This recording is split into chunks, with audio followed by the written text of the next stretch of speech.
You don't feel uneasy because of what she says. You feel it because of what you sense but can't name.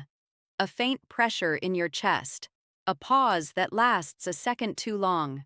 Something in her calm feels rehearsed. This isn't jealousy. It's intuition knocking softly, waiting to be acknowledged. Tonight, you stop silencing it because some truths don't shout, they wait. That question follows you into silence. Not about her past, but about your present awareness. You notice how easily you explain away tension, how desire edits perception. You call it openness, you call it trust. Yet something inside you stays alert, watching patterns form. This isn't judgment, it's observation. Dignity lives here. Self-respect sharpens here because every relationship leaves a shape and shapes affect how closeness is handled. Ignore that and you negotiate against yourself. A man loses power the moment he abandons clarity for comfort. What you are about to hear will not accuse her, it will confront you. And once seen, these patterns cannot be unseen. The calm you admired may be something learned. The ease you felt may have a cost. You can still turn away, or you keep listening as illusions begin to crack. Every connection leaves a trace. Not a scar, not a stain, but a pattern pressed gently into the nervous system.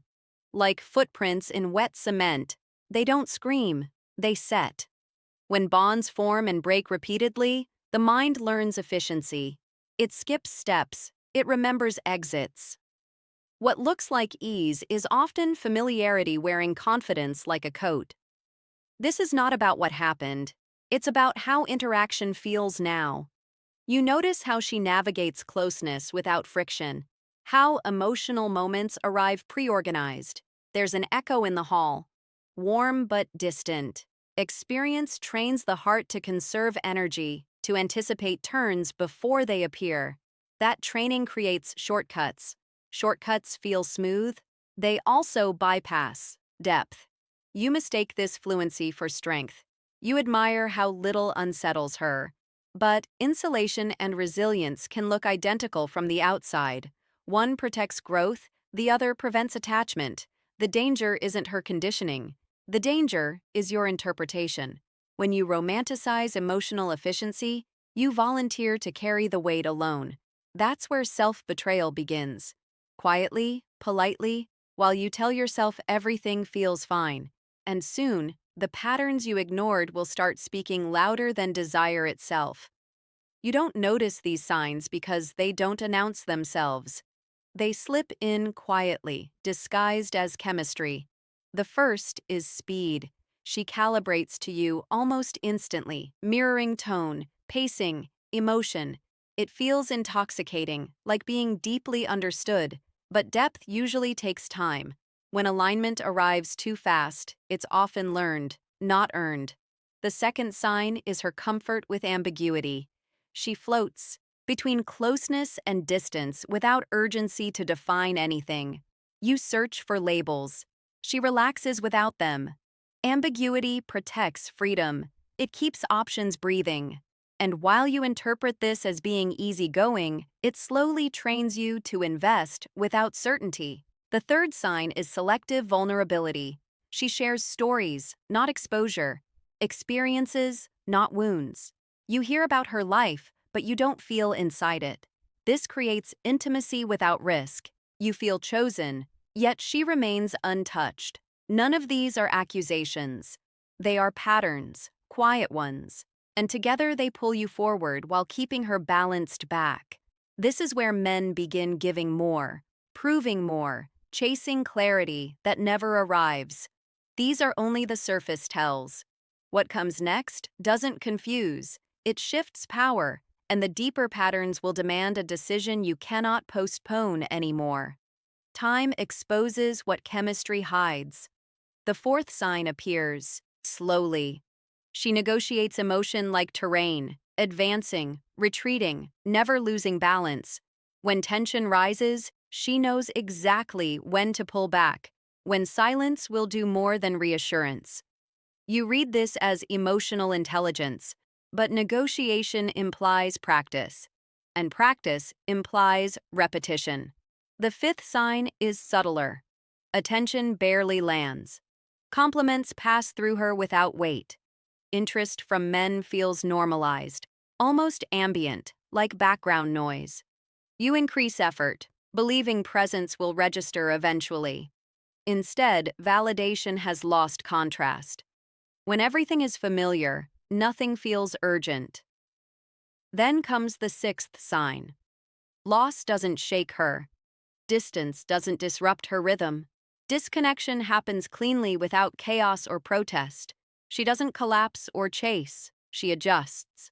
Smooth exits are rarely accidental. They're rehearsed. None of this makes her wrong. It makes her adapted. Repetition trains. Composure. It also reshapes power. While you seek reassurance, she maintains leverage. While you ask questions, she observes outcomes. The inversion is quiet, almost polite. You don't notice it until you're the one waiting. These signs don't end the story. They narrow it because the final sign isn't about behavior, it's about orientation. And once you see it, the entire dynamic reorganizes itself. What follows will confront your assumptions, not hers, and force a reckoning you can't avoid. Here is the sign that rearranges everything. She is present, but never fully inside the room. Like someone standing in a doorway, one foot forward, one foot ready to leave. She listens, responds, even cares. Yet something essential never crosses the threshold. You feel it when moments that should bind simply pass. This isn't cruelty. It's not manipulation. It's practiced detachment. Emotional non-attachment often wears the mask of maturity. Calm, balanced, unbothered. But maturity usually deepens bonds. Detachment preserves distance. She can share time without sharing territory. You open space. She occupies none of it. This is where denial collapses. You stop telling yourself she's just independent, just careful, just evolved. You notice how you bond through exposure while she bonds through observation. You risk, she records. You lean in, she stays centered. Ignoring this costs you slowly. You invest presence, attention, identity. She remains intact, unchanged, portable. The imbalance isn't loud, it's efficient. Inefficiency favors the one who needs less. This is not about fixing her or questioning her past. The moment you see this sign, responsibility shifts.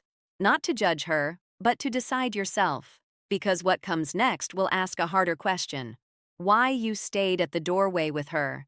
And now the final chapter turns the mirror fully toward you without comfort or escape left.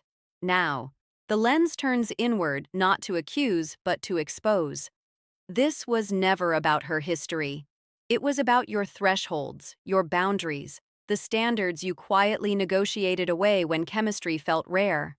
You sensed imbalance early, yet you stayed because intensity can masquerade as meaning. The real danger is not what she learned. It's what you ignored. Choosing chemistry over clarity feels alive in the moment, then expensive over time. You call it patience. You call it understanding. But self-respect has a quieter language. It asks for alignment, not potential. It asks for presence, not possibility. Awareness is not resentment. It's power returning to its owner. The moment you see patterns without romance attached, you stop auditioning for certainty. You stop proving value to someone who never asked you to. You reclaim pace. You reclaim choice. You don't need to judge her. You don't need to control outcomes. You don't need to interrogate the past. You only need to decide what kind of dynamic deserves your energy because tolerance is a curriculum. What you allow teaches people how to treat you, and what you accept shapes who you become next. This ending isn't closure. It's a line in the sand. And what you do after seeing it will determine whether this story repeats or finally ends. The choice remains yours. Heavy, quiet, irreversible, waiting beyond this moment. Now.